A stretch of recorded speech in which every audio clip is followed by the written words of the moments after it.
Wasaaradda Arrimaha Dibadda Xukuumadda Federaalka Soomaaliya ayaa war-saxaafadeed degdeg ah ka soo saartay dagaalkii maanta ka dhacay magaalada Beled Xaawe ee gobolka Gedo. Dagaalkan ka dhacay magaalada Beled Xaawe ee gobolka Gedo ayaa wuxuu u dhexeeyay ciidamo uu hogaaminayo wasiirka arrimaha amniga dowladda maamulka Jubbaland iyo ciidamo ka tirsan dowladda federaalka Soomaaliya kuwaas oo dhawaan dowladdu geysay magaalada Beled Xaawe ee gobolka Gedo. War-saxaafadeedkan oo ku qoray luqadda Ingiriiska ayaan idiin soo turjunay wuxuuna u qoray sida tan soo socoto. Dowladda federaalka Soomaaliya waxay cadeynaysaa in maleeshiyo ay soo hubaysay dowladda Kenya xalay weerar qaawan ku soo qaadeen degmada Beled Xaawe ee gobolka Gedo. Si kastaba ha ahaatee, waxaa si geesinimo iyo wadaninimo ku jirto weerarkaas uga hortagay ciidanka xoogga dalka Soomaaliya, waxaana halkaas ku beenoobay gardaradii iyo damaacii qaawanaa ee dowladda Kenya ay ku dooneysay in ay si aan toos ahayn u maamusho qaybo ka mid ah dalka Soomaaliya.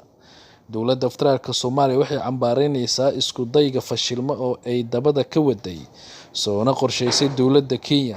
Isku dayada noocan oo kale ah waxay ka soo horjeedaan nabad ku wada noolaanshaha labada wadan ee deriska ah iyo sharciga adduunka labadaba, waxayna sidoo kale dhaawacaysaa xornimada, midnimada iyo qarannimada ayaa lagu yiri war-saxaafadeedkan ka soo baxay Wasaaradda Arrimaha Dibadda Xukuumadda Federaalka Soomaaliya.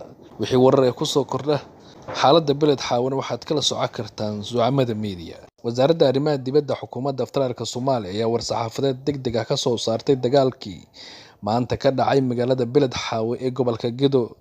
Dagaalkan ka dhacay magaalada Beled Xaawe ee gobolka Gedo ayaa wuxuu u dhexeeyay ciidamo uu hogaaminayo wasiirka arrimaha amniga dowladda maamulka Jubbaland iyo ciidamo ka tirsan dowladda federaalka Soomaaliya kuwaas oo dhawaan dowladdu geysay magaalada Beled Xaawe ee gobolka Gedo. War-saxaafadeedkan oo ku qoray luqadda Ingiriiska ayaan idiin soo turjunay wuxuuna u qoray sida tan soo socoto.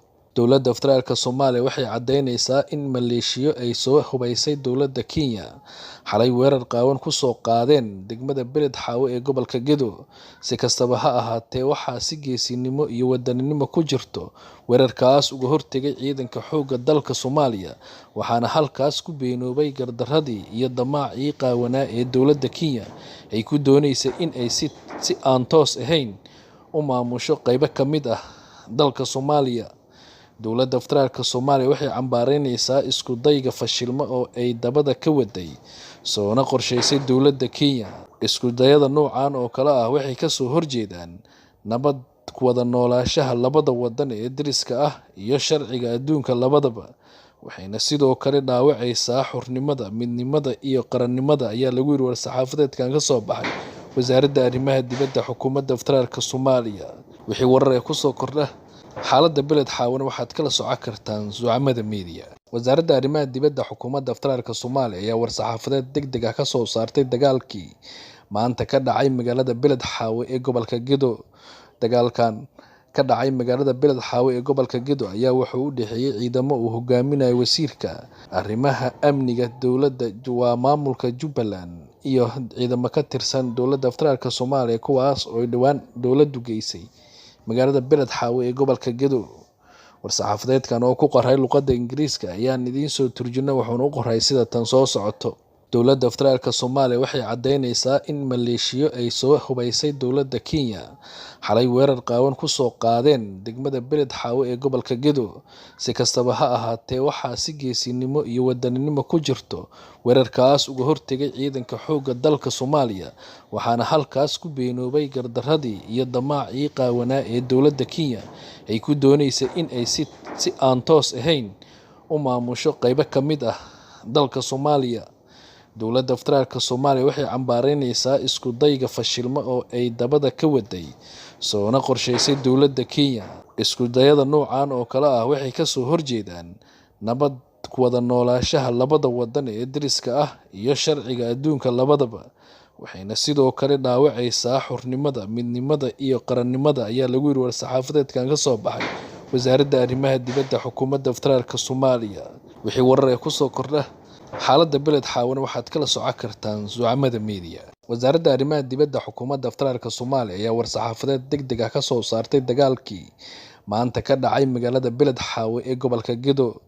Dagaalkan ka dhacay magaalada Beled Xaawe ee gobolka Gedo ayaa wuxuu u dhexeeyay ciidamo uu hogaaminayo wasiirka arrimaha amniga dowladda maamulka Jubbaland iyo ciidamo ka tirsan dowladda federaalka Soomaaliya kuwaas oo dhawaan dowladdu geysay magaalada Beled Xaawe ee gobolka Gedo. War-saxaafadeedkan oo ku qoray luqadda Ingiriiska ayaan idiin soo turjunay wuxuuna u qoray sida tan soo socoto. Dowladda federaalka Soomaaliya waxay cadeynaysaa in maleeshiyo ay soo hubaysay dowladda Kenya xalay weerar qaawan ku soo qaadeen degmada Beled Xaawe ee gobolka Gedo. Si kastaba ha ahaatee, waxaa si geesinimo iyo wadaninimo ku jirto weerarkaas uga hortagay ciidanka xoogga dalka Soomaaliya, waxaana halkaas ku beenoobay gardaradii iyo damaacii qaawanaa ee dowladda Kenya ay ku dooneysay in ay si aan toos ahayn u maamusho qaybo ka mid ah dalka Soomaaliya. Dowladda federaalka Soomaaliya waxay cambaareynaysaa isku dayga fashilma oo ay dabada ka waday soona qorshaysay dowladda Kenya.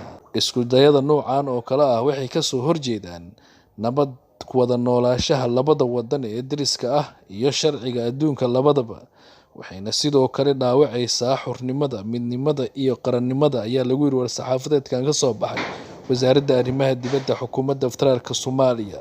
Wixii warar ku soo kordha xaaladda Beled Xaawe waxaad kala socon kartaan Zucamada Media.